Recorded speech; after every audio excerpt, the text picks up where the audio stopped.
रायगढ़ नाम के गांव में पूनम नाम की एक लड़की रहती थी। उसके पिता एक मजदूर थे जो कि बेहद ही गरीब थे। उन्हें अक्सर पूनम की शादी की चिंता सताती रहती। लेकिन कहते हैं ना कि जन्म, मृत्यु और शादी ये सब तो ऊपर से लिखा हुआ आया होता है। एक रोज उस गांव में सरकारी काम से एक सरकारी अफसर आया। उसने जब खूबसूरत पूनम को देखा तो उस पर मोहित हो बैठा और अपने मन में सोचने लगा। लोग सच ही कहते हैं, असली खूबसूरती तो गांव में ही होती है। अनुभव ने उसके मजदूर पिता से उसका हाथ मांगा और पूनम के पिता ने शादी के लिए झट से हाँ कर दी। आखिर वो कौन सा पिता है जो अपनी बेटी की सरकारी अफसर से शादी नहीं करना चाहेगा। फिर दोनों की शादी हो गई और अनुभव उसे लेकर शहर अपने घर आ गया। पहले तो उसके घर वालों ने उनका विरोध किया, लेकिन फिर बेटे की मर्जी के आगे उन्हें झुकना पड़ा। सही है, गरीब देवरानी आई है, अब इससे घर का सारा काम करवाया जा सकता है। गरीब घर की लड़की पूनम शादी कर अमीर ससुराल आ तो गई, लेकिन उसमें और उसकी अमीर जेठानी में काफी अंतर किया जाता था। दरअसल बड़ी बहू अंकिता की शादी में सरला देवी को खूब दान दहेज मिला था, लेकिन पूनम एक जोड़ी में ही ससुराल आई थी, जिस वजह से सरला अक्सर उसे ताने देती थी। ऐसे ही एक रोज त्योहार के वक्त अंकिता के घर से खूब सामान आया, जबकि पूनम के घर से कुछ नहीं आया। न जाने किन कंगलों के घर ब्याह कराया मेरा बेटा, तीज त्योहार पर भी कुछ नहीं भेजता इसका बाप। माँ जी, बाबूजी की तबीयत इन दिनों कुछ ठीक नहीं है, इसलिए वो इतनी दूर नहीं आ पाए। तेरे और तेरे बाप के सब बहाने जानती हूँ मैं। चल जा, आप जल्दी से खाना बनाकर तैयार कर, फिर बर्तन धोकर मेरे पांव दबा देना। जी माँ जी। काम चाहे छोटा हो या बड़ा, हर काम बेचारी पूनम को ही करना पड़ता था, जबकि अंकिता किसी काम को हाथ नहीं लगाती। फिर एक रोज पूनम अपनी जेठानी से, दीदी मुझे अपने पिताजी को एक फोन करना है, क्या मैं आपके फोन का इस्तेमाल कर सकती हूँ? दरअसल मेरे फोन में कुछ प्रॉब्लम आ रही है, वो आजकल उनकी तबीयत कुछ ठीक नहीं है। बस इसीलिए तो मुझे इन गरीबों से नफरत है। यहाँ आई नहीं कि आते ही मांगना शुरू कर दिया। कोई जरूरत नहीं है उस भिखारी से बात करने की, जा अब काम कर। बेचारी पूनम रोते हुए काम पर लग जाती है, लेकिन उसका ध्यान अपने पिता की ओर ही था। फिर एक रोज उसके गांव से फोन आता है कि उसके पिता की मौत हो गई। बेचारी पूनम बचपन से माँ के बिना रही, तब से उसके पिता ने ही उसका पालन पोषण किया। दरअसल पूनम की माँ का देहांत जल्द ही हो गया था, जिस कारण पूनम अक्सर माँ के प्यार के लिए तरसती रही। वो सोचती थी कि ससुराल जाकर अपनी सास से वो प्यार पाएगी, लेकिन ऐसा हुआ नहीं। सरला देवी अक्सर उसे खरी खोटी सुनाती रहती। अब उसका इस दुनिया में कोई नहीं था जिससे वो अपना दुख बांट सके, सिवाय उसके पति अनुभव के। लेकिन वो भी अक्सर काम के सिलसिले में बाहर ही रहता।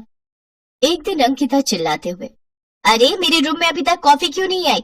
ये पूनम कहाँ मर गई? माँ जी देखिए ना, अब क्या सुबह की कॉफी के लिए भी दिन तक का इंतजार करना पड़ेगा? रुक, अभी बताती हूँ उस गरीब को। सरला फ्रिज से ठंडा पानी निकालकर एक बाल्टी में भरती है और बेचारी पूनम के ऊपर गिरा देती है। तुझ महारानी को यहाँ बेड पर पड़े पड़े खाने को नहीं देने वाली मैं। चल खड़ी हो और उठकर घर का काम कर। वो माँ जी, मेरी तबीयत ठीक नहीं है, मुझे बुखार है। ये सब ड्रामे ना कहीं और जाकर करना। चल उठ और काम पर लग जा। तुझ गरीब को मैं यहाँ मुफ्त की रोटियां नहीं तोड़ने दूंगी। लेकिन तभी वहाँ अनुभव आ जाता है और वो अपनी पत्नी के प्रति अपनी माँ और भाभी का ऐसा बर्ताव देख गुस्से में आ जाता है। माँ, उस बेचारे की तबीयत कितनी खराब है, देखो तो वो कैसे कांप रही है, और तुम उसके साथ ऐसे बर्ताव कर रही हो। वो तो अच्छा हुआ मैं अपना फोन घर पर भूल गया और मुझे सारी सच्चाई पता चल गई, नहीं तो मैं कभी जान ही नहीं पाता कि तुम इसके साथ कैसा बर्ताव करती हो। अब मैं अपनी पत्नी के साथ इस घर में नहीं रहूंगा। अनुभव डॉक्टर को फोन करके बुलाता है। वो पूनम को इंजेक्शन और कुछ दवाइयाँ देता है। 2 दिन बाद अनुभव पूनम को लेकर सरकारी क्वार्टर में रहने चला जाता है। अंकिता बहू तो बड़े घर की लड़की थी, इसलिए वो तो कोई काम करती नहीं, जिसकी वजह से अब सरला को ही सारा काम करना पड़ता। अब उसे अपनी गरीब बहू की अहमियत समझ आने लगी। एक रोज सरला की तबीयत कुछ ठीक नहीं थी, लेकिन फिर भी वो घर के काम करती रही और सोचने लगी, मेरी छोटी बहू जब से इस घर में आई थी तब से उसने मुझे एक काम नहीं करने दिया, सब कुछ कितने अच्छे से संभाल लिया। और एक अंकिता बहू है जिसे मेरी पड़ी ही नहीं। काम करने के बाद सरला अपने कमरे में बिस्तर पर जाकर लेट गई, जहां उसका बदन बुखार के मारे बुरी तरह तप रहा था। ओफो, पहले एक काम वाली घर से चली गई तो अब ये दूसरी काम वाली यहाँ बिस्तर पर बीमार पड़ गई। बहुत जोरों की भूख लगी है, एक काम करती हूँ, आज बाहर से ही अपने लिए पिज्जा ऑर्डर कर लेती हूँ। अंकिता अपने कमरे में बैठकर आराम से टीवी देखते हुए पिज्जा खा रही होती है, जबकि सरला अपने कमरे में बिस्तर पर पड़ी हुई होती है। तभी पूनम और अनुभव वहाँ आ जाते हैं। माँ जी, आपको तो कितनी तेज बुखार है, सुनिए जी, जल्दी से डॉक्टर को बुलाइए। हाँ, मैं अभी फोन करता हूँ। पूनम तब तक सरला के सर पर पानी की पट्टियां रखती है। कुछ देर बाद डॉक्टर आकर उसे दवाई देता है। फिर पूनम उस दिन वहीं रुककर अपनी सास के लिए खाने में खिचड़ी बनाती है और साथ ही उसके हाथ पांव दबाती और समय समय पर दवाई देती, जबकि बड़ी बहू अंकिता अपने लिए बाहर से खाना ऑर्डर करती और अपने कमरे में आराम करती। सरला को अब अपनी गलती का एहसास हो गया। जिस बहू को मैंने पत्थर समझा वो तो हीरा निकली, और जिसे हीरा समझकर अपने सर का ताज बनाया वो तो असल में पत्थर निकली। पूनम बहू, मुझे माफ कर दे, मैंने तेरे साथ बहुत बुरा किया।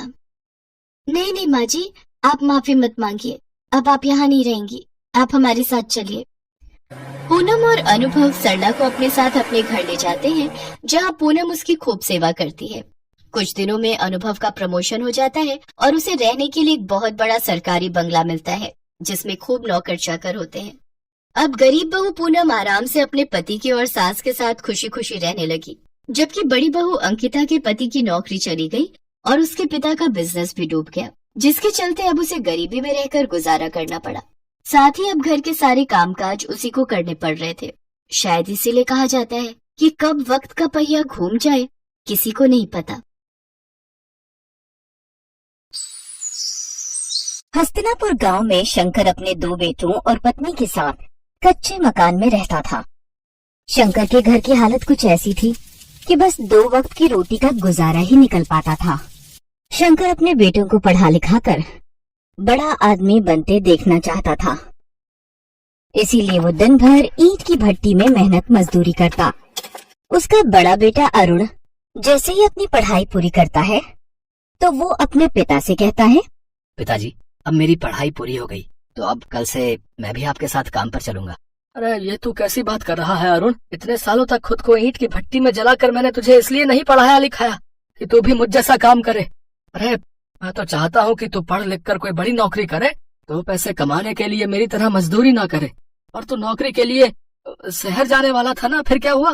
पिताजी, शहर जाने के लिए खर्चा ज्यादा है, वहाँ जाने का किराया, रहने के लिए किराए का घर, राशन पानी, इन सब का खर्चा बहुत ज्यादा है। जब तक नौकरी नहीं लग जाती तब तक इन सब के लिए हम गरीब इतने पैसे कहाँ से लाएंगे? तो इन सब बातों पर ध्यान मत दे और शहर जाने की तैयारी कर, बाकी सब मैं संभाल लूंगा। अरुण के शहर जाने के लिए शंकर अपनी थोड़ी सी जमीन को बेच देता है और उन पैसों को अरुण को दे देता है। शहर पहुंचकर अरुण नौकरी की तलाश में जुट जाता है और 2 महीने बाद उसकी एक बड़ी कंपनी में नौकरी लग जाती है। उस कंपनी के मालिक की बेटी रिया वहाँ की मैनेजर थी। वो एक अमीर और घमंडी लड़की थी। अरुण का लंबा चौड़ा कद और गोरा रंग देखकर रिया उसकी दीवानी हो जाती है। ओहो वाओ, ये तो बिल्कुल मेरे टाइप का है, टॉल एंड हैंडसम। रिया उसके पास जाती है और बोलती है, हाय हैंडसम, न्यू ज्वाइनिंग, एम आई राइट? जी, आज मेरी ज्वाइनिंग है। क्या आप मुझे बता सकती हैं मैनेजर जी का कैबिन कहाँ है? मैं ही इस कंपनी के मैनेजर हूँ और ये कंपनी मेरे डैड की है। लेट्स गो, मैं तुम्हें तुम्हारा काम समझा देती हूँ। कुछ दिनों में दोनों में अच्छी दोस्ती हो जाती है और दोनों एक दूसरे के करीब आ जाते हैं। रिया को अरुण से प्यार हो जाता है। अरुण भी रिया को चाहने लगा था, लेकिन अपनी गरीबी के कारण वो चुप रहा। लेकिन आखिरकार एक रोज रिया अरुण को प्रपोज कर देती है। अरुण, आई लव यू और मैं तुमसे शादी करना चाहती हूँ। रिया, मैं भी तुमसे प्यार करता हूँ, लेकिन मैं एक गरीब हूँ और तुम अमीर खानदान से हो। तुम दोनों के बीच जमीन आसमान का फर्क है। ये सब मुझे नहीं पता, मैं सिर्फ इतना जानती हूँ कि मैं तुमसे प्यार करती हूँ और तुम्हारे साथ गरीबी में भी रह लूंगी। रिया अपने घर वालों से बात करती है, लेकिन रिया के पेरेंट्स इस शादी के खिलाफ थे, जिसके चलते रिया उनसे बगावत करके अरुण से शादी करके उसके घर, उसके गांव आ जाती है। भैया, ये आप शहर से किसे ले आए हैं? माँ, पिताजी, मुझे माफ कर देना, लेकिन ये आपकी बहू रिया है। हम दोनों एक दूसरे से प्यार करते हैं, इसलिए हमने शादी कर ली। अरुण की खुशी के लिए उसके गरीब परिवार वाले रिया को अपना लेते हैं। इसके बाद वो दोनों अपने कमरे में जाने लगते हैं तो राहुल उनका दरवाजा रोकते हुए कहता है, भाभी मुझे पहले पैसे दो तभी अंदर जाने दूंगा मैं। हाँ उफ, दिखा दी ना आखिर अपनी गरीबी वाली आदत। अमीर लड़की देखी नहीं कि पैसे मांगना शुरू। एक तो वैसे ही मैं इतनी थकी हुई हूँ, ऊपर से ये दरवाजा रोक कर खड़ा हो गया। तुम गलत समझ रही हो रिया, ये तो बस एक रस्म निभा रहा है और उसी का नेक तुमसे मांग रहा है। रिया उसको पैसे देकर कमरे में जाती है तो अरुण कहता है, तुम बैठो, मैं फ्रेश होकर आता हूँ। भाभी ये रहा आपका कमरा। ओह गॉड, मैं यहाँ रहूंगी? इस कमरे की हालत तो झुग्गी झोपड़ी से भी गई गुजरी है।